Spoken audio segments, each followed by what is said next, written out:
Rick Beato is a popular music producer and also a YouTube juggernaut in the music industry. Rick's extensive background in music production and theory, combined with his work as a multi-instrumentalist, gives him a unique insight into the world of music. As musicians, we've been following his work for quite a while now, but with the latest advancements in tech threatening some of the music industry, it seemed like the perfect opportunity to have him on the show.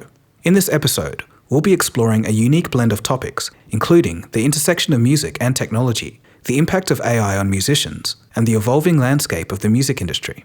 Rick will share his expert perspectives on how technology is reshaping the way music is composed, produced, and consumed. This is Through the Web, a Cold Fusion podcast. Hope you enjoy the show.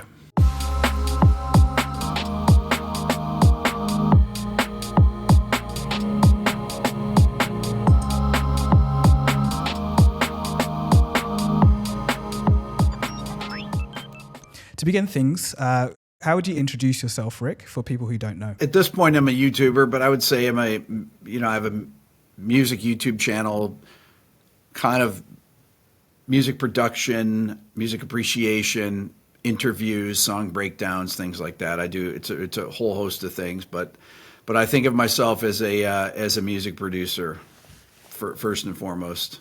Great. What would you say got you into the music industry in the first place? I got signed to a publishing deal about 32 years ago as a songwriter. That's how I got into the actual music industry. But I used to be a college music professor back in the 80s for about 5 years, and I started writing songs, got a songwriting deal, and then I got into the actual music business then. So I did that and became a producer in the late 90s, full-time until I started on YouTube in 2016. Yeah, interesting. Did you have any childhood influences that first, right at the beginning, got you into music and songwriting? My mom's family had a bunch of, two of her sisters were music teachers. Her brother was a bass player. Dad was a guitarist. But it's funny, I talked to my high school orchestra director last night, who's 76 years old. I haven't talked to him since 1980, so 44 years ago. And when I was in third grade, they gave this thing called the Seashore test. It was a music aptitude test. He was the guy that was running the program then, 1970, 68, I think it was, 68, 69. I took a music aptitude test, and then I was chosen to play based on that, having a good ear for music. That aptitude test, was that just, you had no musical experience at that time, it was just pure ear ability?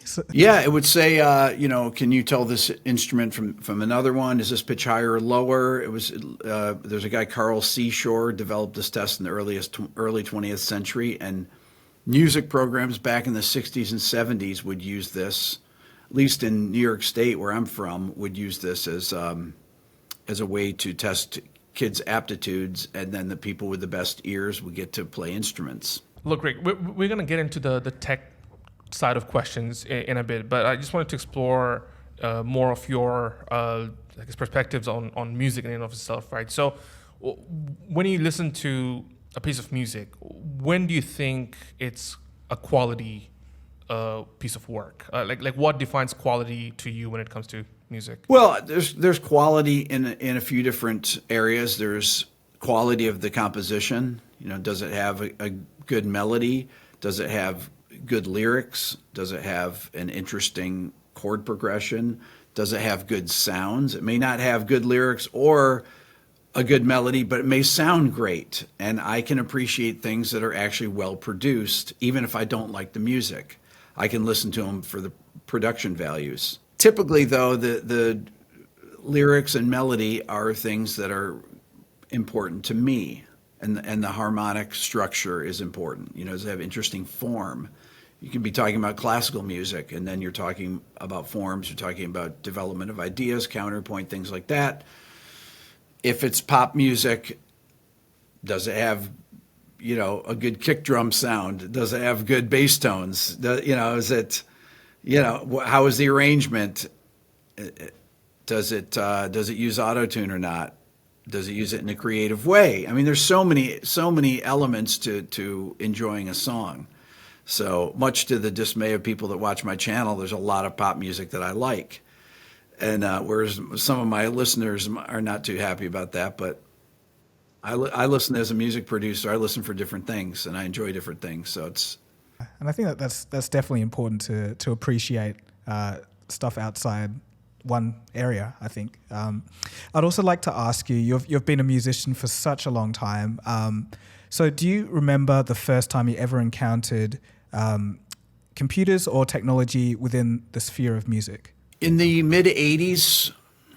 I had a friend that had a Mac SE, and the first programs that we used were Performer and Composer that were and eventually became Mark of the Unicorn. But these programs were used for MIDI to record MIDI keyboard parts and to create tracks that way. And this program Composer was to do scores, and you could actually create scores if you played with a click track. This is very early, probably 1985, 86, and I used to record a lot of MIDI event-based music from keyboards, and then I would score, print them out with Composer.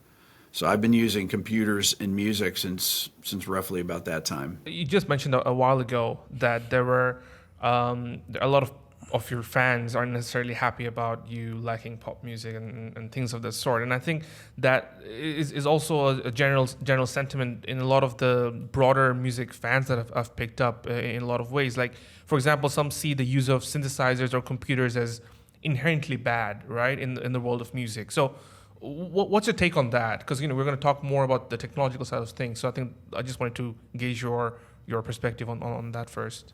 I'm all about new technologies. I use them myself. As keyboards came out in the 80s, I used all different. I've always done that. I've always used the latest technology, guitar synthesizers.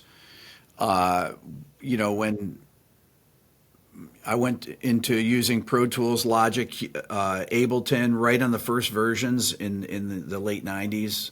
I mean, Pro Tools was out since 1991. But I didn't start recording it. When I started producing, I was producing on tape. Then I would use ADATs, and then I went to the 2-track version of Pro Tools, and through all the different Sound Designer 2 files, AIFF, then the WAV files, and all the permutations of these things, and settled on Pro Tools because that's pretty much what most of the professional musicians would use. I used Pro Tools and Logic. I would work with bands from the UK. I'd work from bands from Europe that would use Logic. And if we'd have to import tracks into a production, if there's things that weren't reproducible, that we would use those tracks, I always had Logic. And I've had Ableton since the first version. So I always had Cubase on my computer. So I've used pretty much all the DAWs. When Reason was big, I used Reason all the time. You've been around the block. So I guess for you, then in that case, do you think the integration of technology has been a net positive for music? Yes, absolutely, net positive. Yeah. I wanted to ask, with the different DAWs that you've used, did you find that Logic, even though it was the industry standard, was the best? Or because I'm an Ableton user through and through, right? So I love the ease of use and just the absolute flexibility. Some of the things it has, just I haven't found in any other DAW. So I'm just wondering how you reconcile that. Well, Pro Tools is pretty much the standard here for professional studio players in the United States, or for studio recording.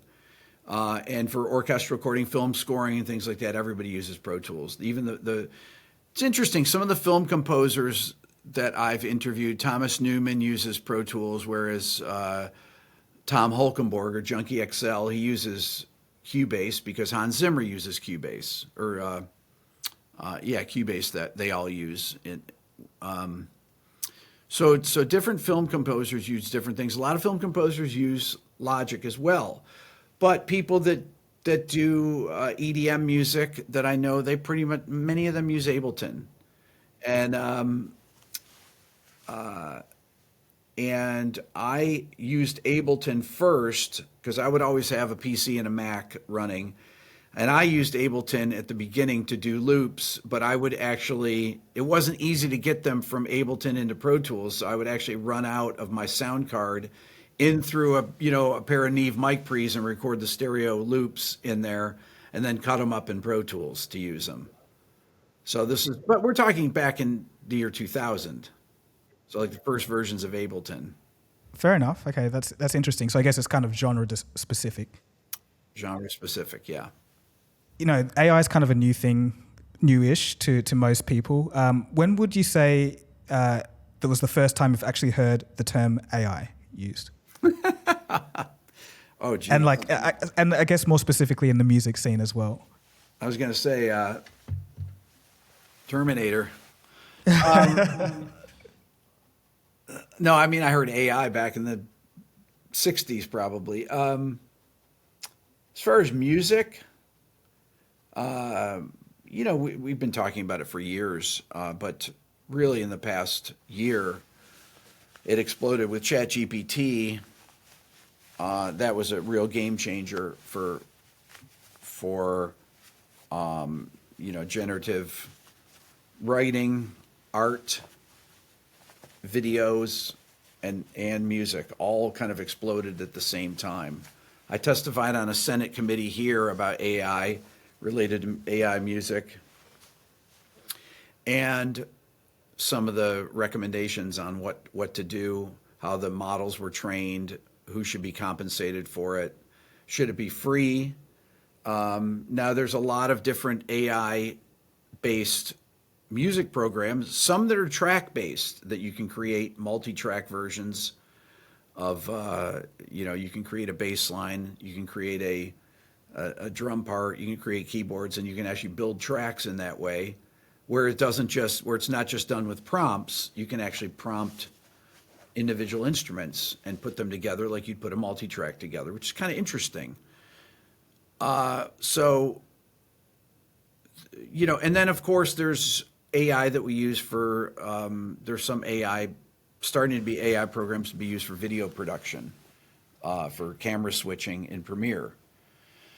If you're doing interviews, I mean, there's a lot of incredibly helpful things, and I use AI programs probably every single day, and have for the, well over probably about a year and a half or so. So I'm pretty familiar with most of the programs at this point. Yeah, fair enough. I just do want to loop back to that Senate testifying that you talked about. Do you think that governments are prepared for what's coming in terms, well, for you specifically, in your experience in the music industry, do you think that they have a part to play, or are they prepared for this at all? I was surprised at how well the senators, they were doing 9 hearings that were closed door hearings. There were 19 people on the panel I testified on. They had people from Spotify, from the Motion Picture Association. They had professors that were AI experts. The first one they did had Elon Musk and Mark Zuckerberg and Bill Gates, and they had, all the top tech people that were on it. That was in the first of the 9. I was in the 7th one. I was surprised at how well briefed the senators were. They all had AI experts that were on their staff that they had employed for this. And are they prepared? I don't know. I mean, I haven't kept up with it since I testified, as far as if they're finished with the hearings. I imagine that they probably are at this point.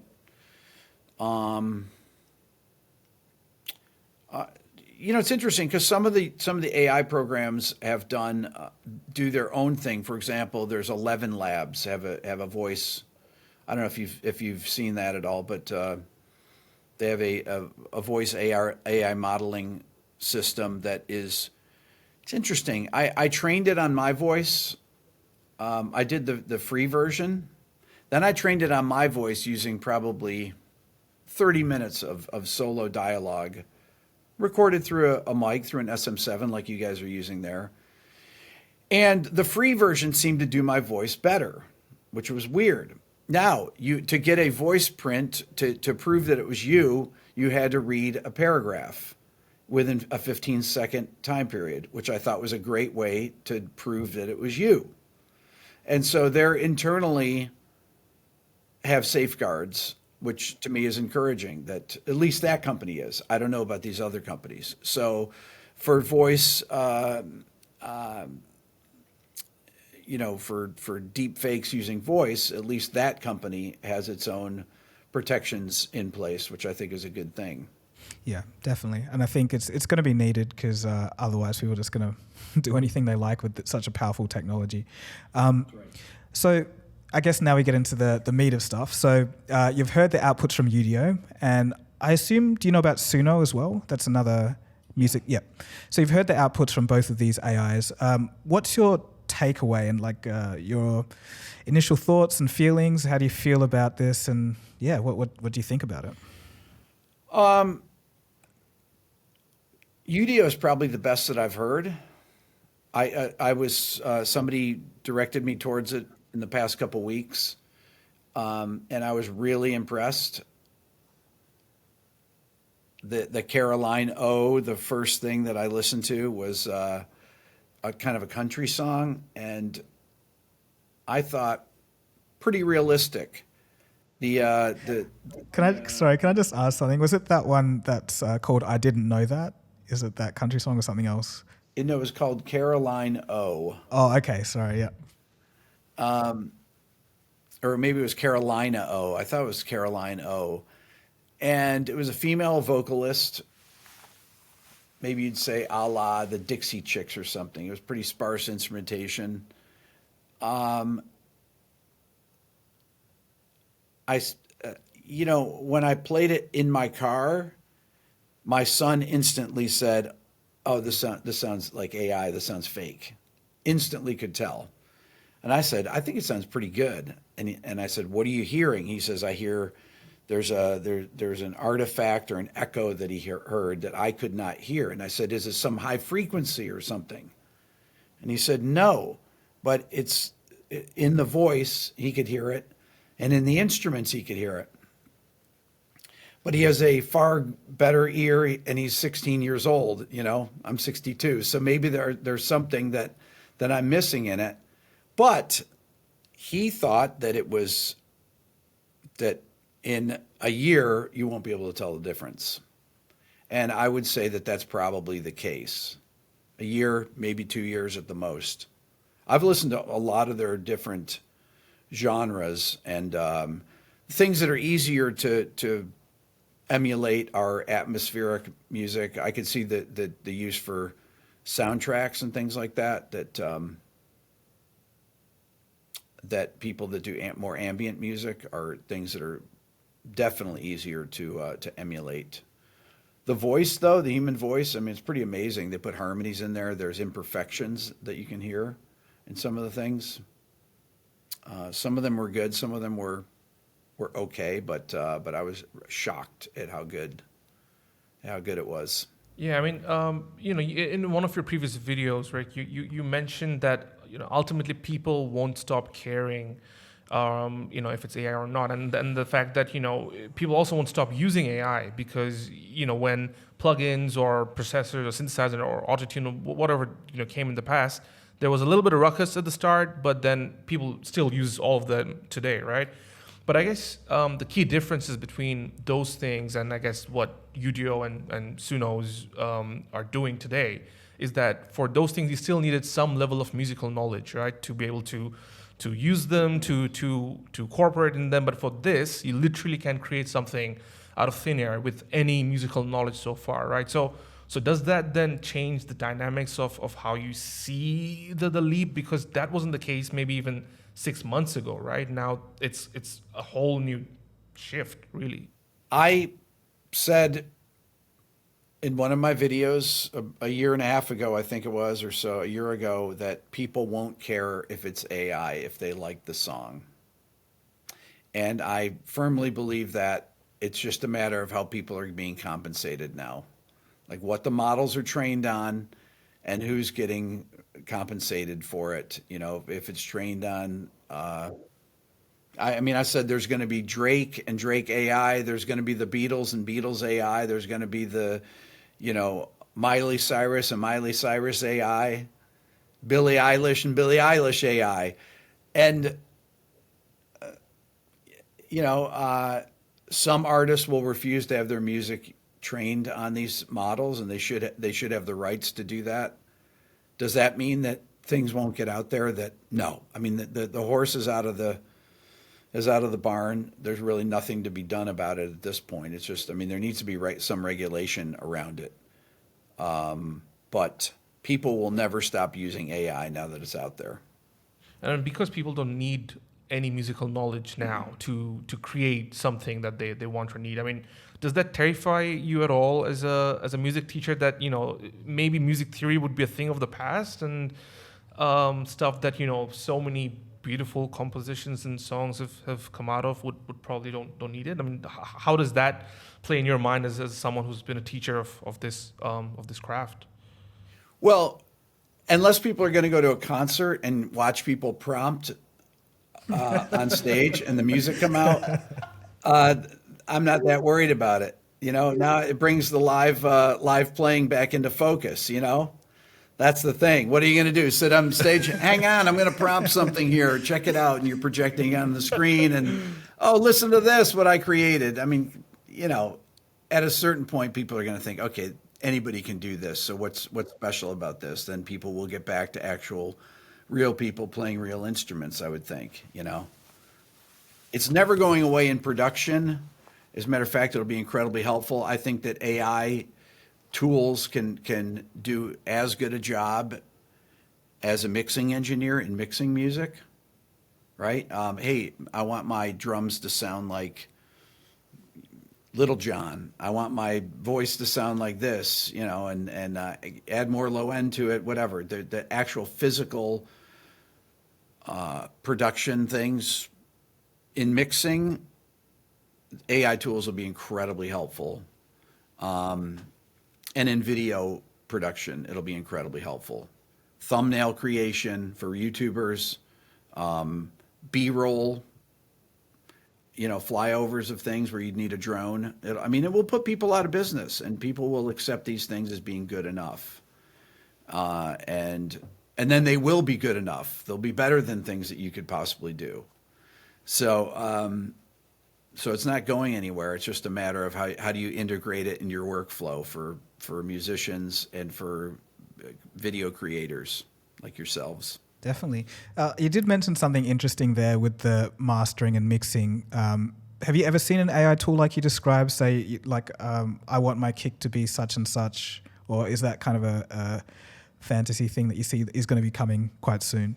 Well, there are some EQs that are out there. There's a Gil-Foss EQ that is, they have these real-time EQs. I mean, essentially if you have a side chaining, right? That's kind of like a real-time EQ, but there are things that you could use AI for, that tools to mitigate certain things. If you have a harsh vocal that's really piercing around 3K or so, and it knows it to go in and tame the sibilance or tame harshness in a vocal in a way that wouldn't take the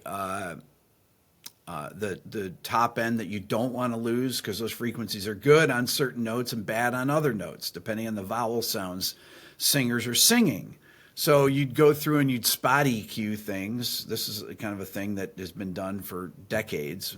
Spot EQ certain words and put it into your vocal comp. This has honestly been used since the 80s, really. This is common. This pitch correction used to be done before there was auto-tune or Melodyne.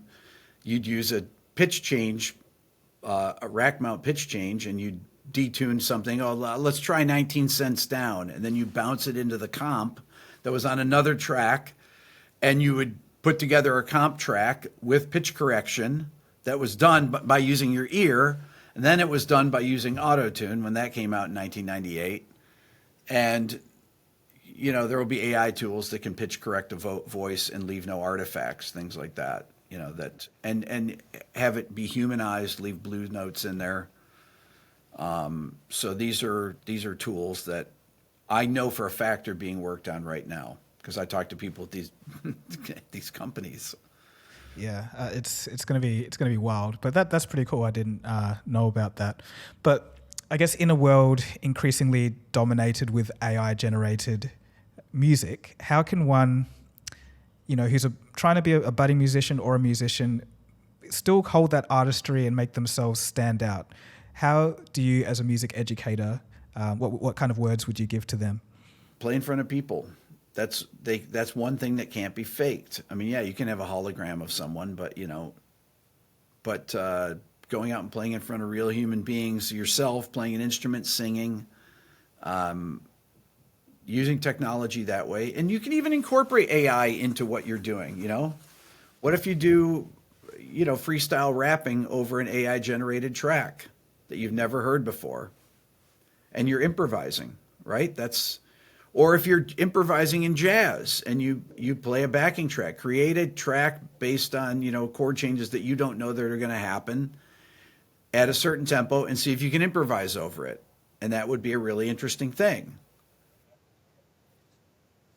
The crowd puts in prompts and you're improvising and you use your ear. Oh, it's going to this. Oh, whoa, what is this? Tempo change, I can totally see that happening. You can do that right now, just about. Once the drum sounds get better and things like that, it literally could be used for people that are improvising. And you could improvise along with it based on the audience prompting in real time. I think it would be kind of cool. I'd like to go see that. Yeah, same here, actually. I think I should make that happen somehow. That's it. I think that would be wild. It's almost like a double-way interactive show. So you've heard of industry plants before. So that is, music labels that just kind of shove people and create them. But do you think we'll get this same kind of thing with AI? So I guess AI generated musicians in a way. And do you think they'll be successful? Oh, definitely. Definitely. There will be AI artists that people like.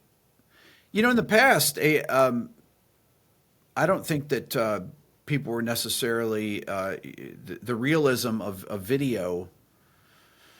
I don't think that the realism, I think in video games, realism seemed to work against, or wasn't at a point where you could have really realistic video games or people that want to play VR games, things like that, where you're in a realistic environment.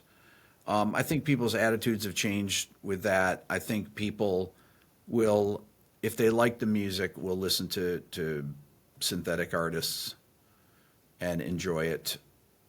As to how that would be performed live, maybe you train the voice on someone's voice and then they create the music and they go out there and they sing it themselves. They learn how to play it and they're basically a cover band for the AI music. I'm just improvising right now, but I thought, that's kind of interesting. I'm just improvising. No, but it's just wild to think about, I mean, look, you mentioned that I'm going back to the comment you made about that people won't care, right? But then there are people who would. Like, for example, I know for a fact you would care, and I know I would, and DeGogo would. So, do you think that this rise of hyper advancement in technology will actually make or almost preserve the art even better, because now you're looking for more one-to-one human connection? So in a weird way that we were scared of, that it's going to throw away all the artistry, will it actually make things even more concrete between the artists and the fans or the listeners? Yes, and I think that there's a boredom that people will have with creating things like that they'll I think things should be labeled if they're completely generative. YouTube, I think, has a new policy on that. And that's one of the things that I talked about. And if they said, okay, you can't have, in the United States, obviously there's laws in every country. So in the United States, they could make a law where anything that's 100% generative, you can't copyright. So then there's no incentive for Spotify to have their AI generated artists or Apple Music or any of the labels, Universal Music Group. This is what they're all fighting over basically now, So I think I've noticed with my three kids that are 16, 14, and 11 that my 11-year-old is less interested in phones and things like that because she grew up with it. Whereas the other kids were around with the transition to things like iPads and devices like that. They are more engaged in social media platforms, whereas my youngest reads books and her friends do that too. That's the Generation Alpha.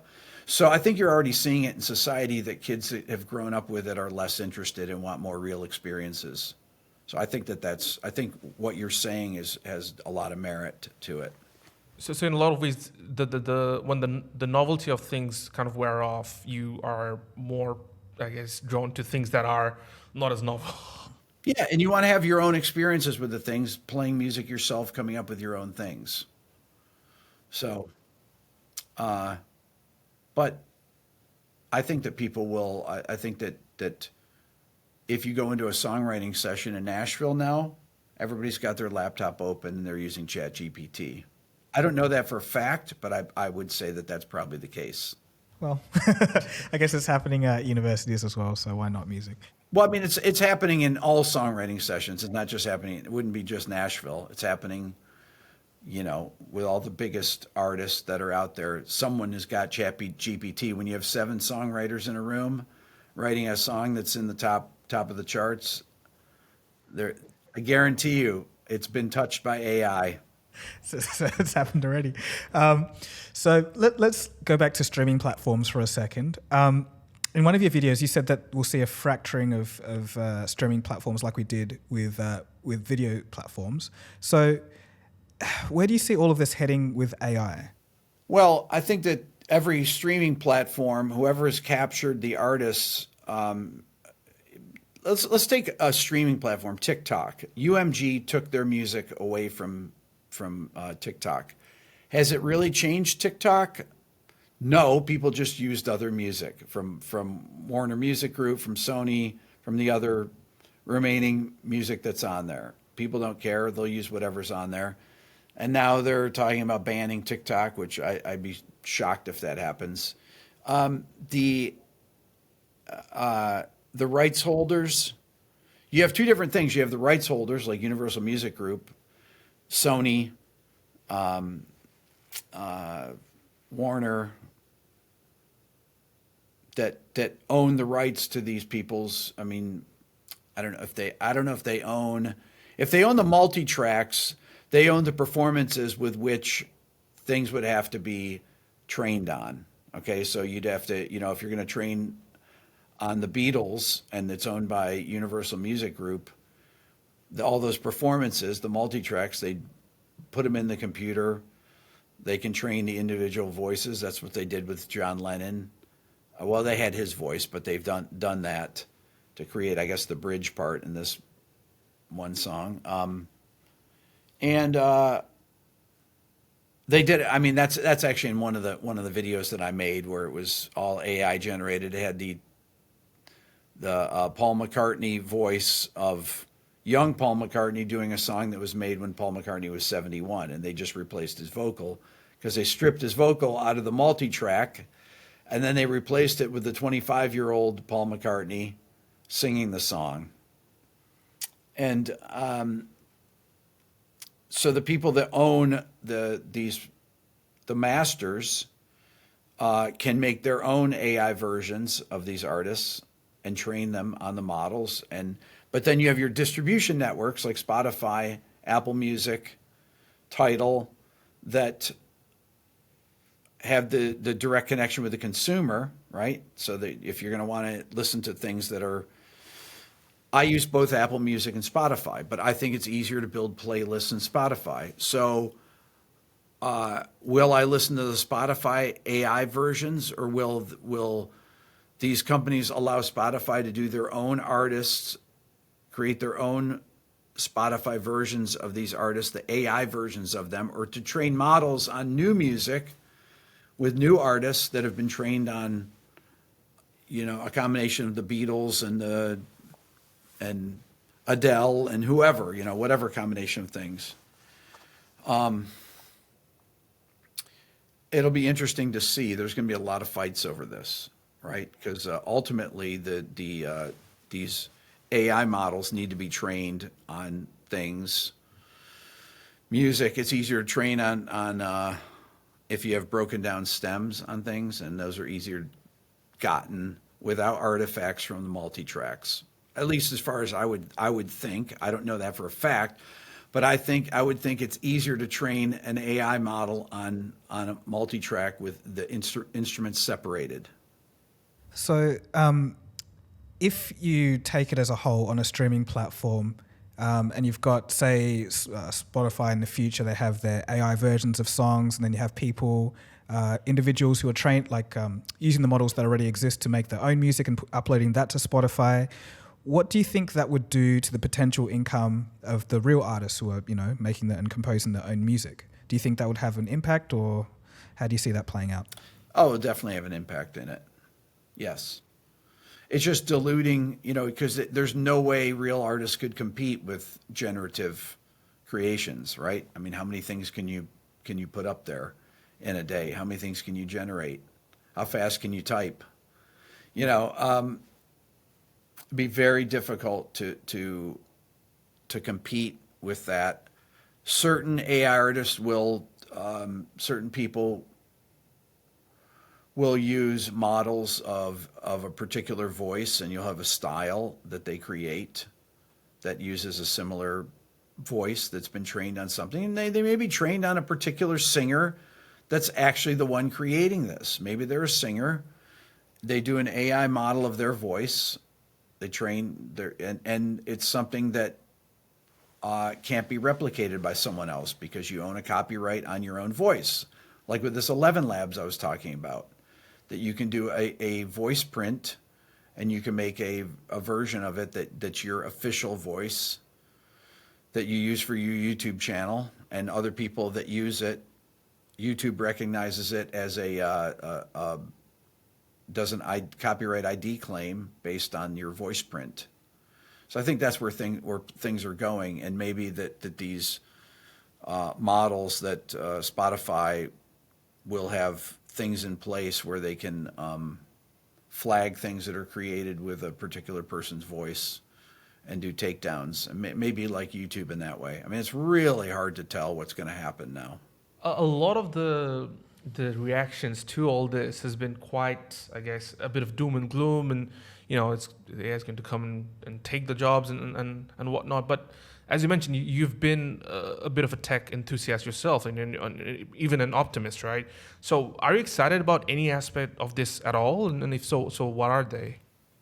Totally excited. I mean, I think that the jobs that can be made easier, can mastering be done better by AI? Probably. Can mixing be done better by AI? Probably. There's a lot of things, vocal editing, the picking between takes, that at least doing rough edits for YouTube videos. Yes, I'm excited about it.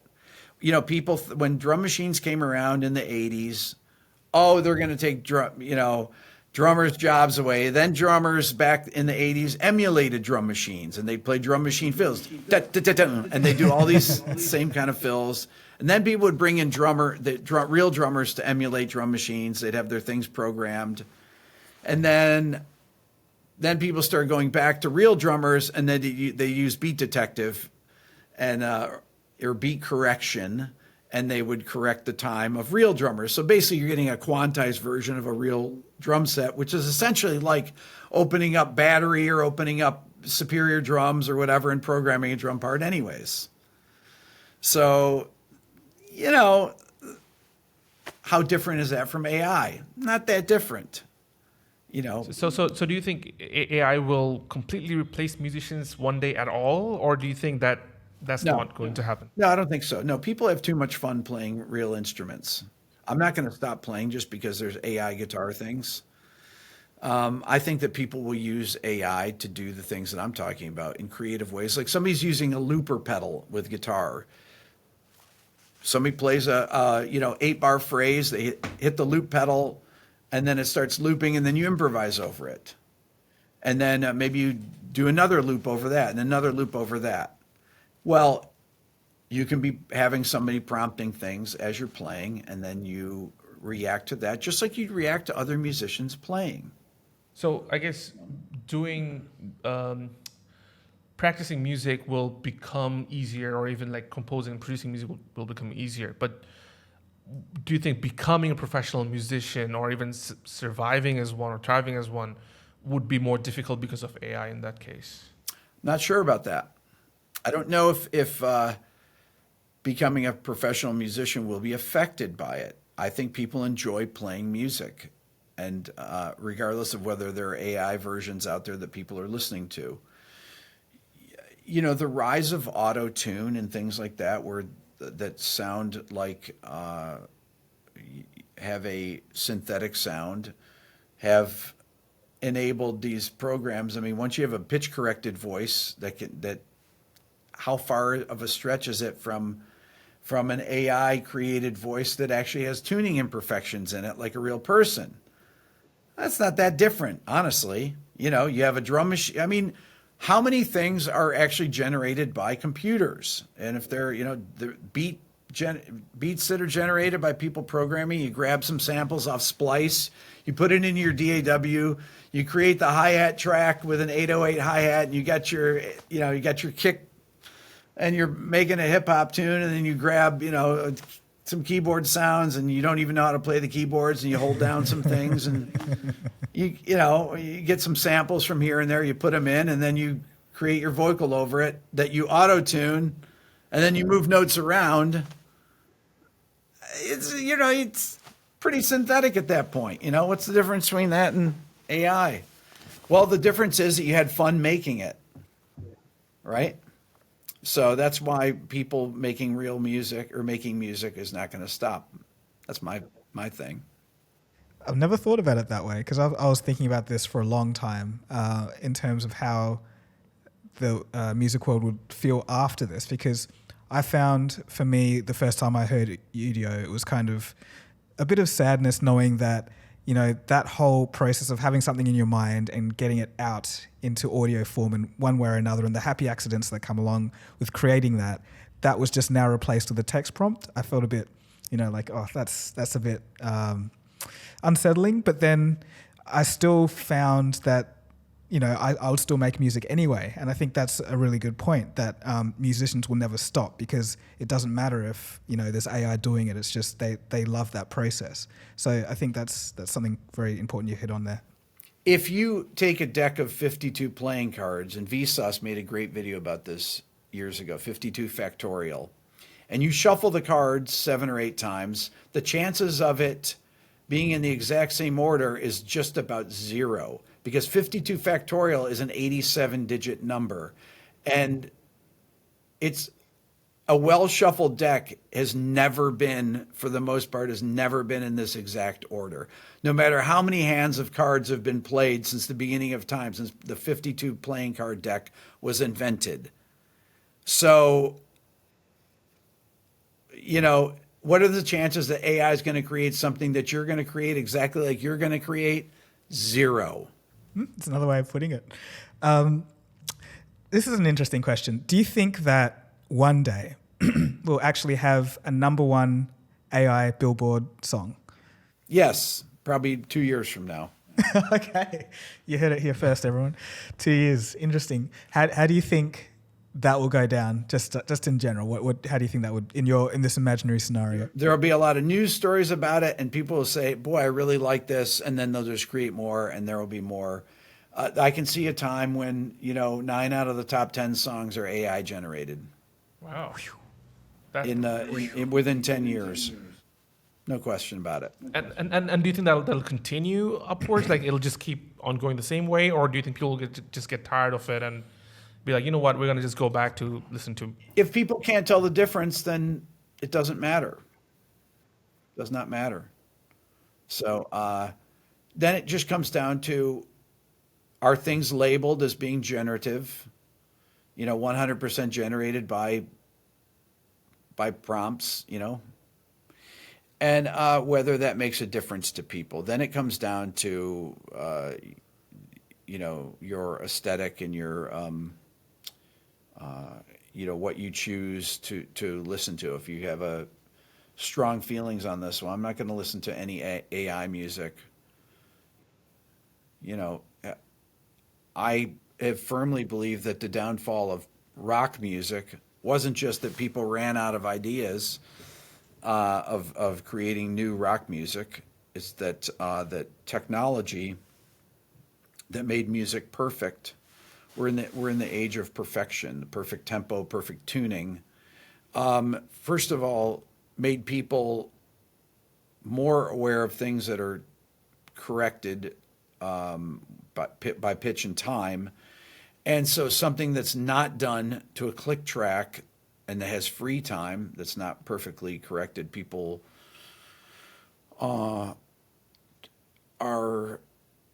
musicians doubt themselves, whether their ability to play in time, and people notice things that have imperfections in pitch, things like that.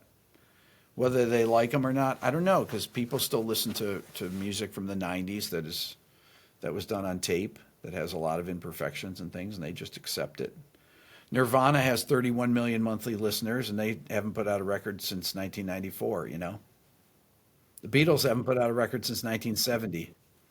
People still listen to the Beatles. They did put out one recently. They put out one recently, yeah, but with an assist of technology. At least one, yeah. And just, I guess, on an option question, what do you think about the latest Beatles release? Like, I guess the way they integrated AI into it and and all the news around it. I thought it was interesting, but it was a song that John Lennon didn't even include in one of his records. So it was kind of a throwaway song. To call it a Beatles song, I thought was kind of disingenuous a bit. But, if they're cool with it, who am I to say? Fair enough. Look, we're going to wrap up this conversation, now in a bit. But before we part, we just got to, one final question to ask you. Obviously, it is quite crazy in a lot of ways with the tech that's what we're seeing. So, for a young musician who's wanting to come up in this crazy world, what advice would you have either for a musician or a producer in how they can integrate AI into their work, but also still being genuine to the unique sound that they want to create?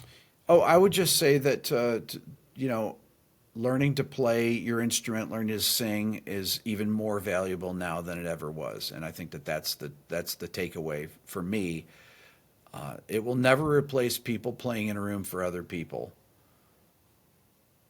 Hopefully. Yeah. Hopefully we won't get to a point where we are actually paying to see people live prompt on the big screen and stage. So. Right, that's coming. Yeah, it's going to happen one day. That's coming. I'd It's pay kind you. of a funny thought. I'd pay to see you do that, Rick. I think that'd be incredible. I might do that in a show. I'll probably do that within the next year or so. Please, yeah, please. Do a live stream. So to give you confidence in this idea, so I have a friend who's into comedy, right? So he has a crew of about 5 people who do stand-up comedy, and it's just a bit of acting on the side and whatnot. But they did this special show where they had a ChatGPT projection, and they literally got the crowd to input some of those prompts into it, and it kind of changed the story, and it was like a huge success. So people really love that. So I think generative AI does have a place in some of this. It does. I think combined with improvisation, generative AI can have a huge role and be incredibly interesting. So if people can improvise, can create things on their feet, playing, comedy, anything that involves improvisation, I think the combination of the two is really fascinating. Yeah, 100%. definitely. Well, thanks, Rick. Yeah, thank you so much for that. Welcome. It's great talking. Loved your insights. Yeah, and can't wait to watch the latest videos that alongside with the AI stuff that keeps happening from your end. So appreciate all the work that you do, Rick. Thanks. You too, guys. Love your channel.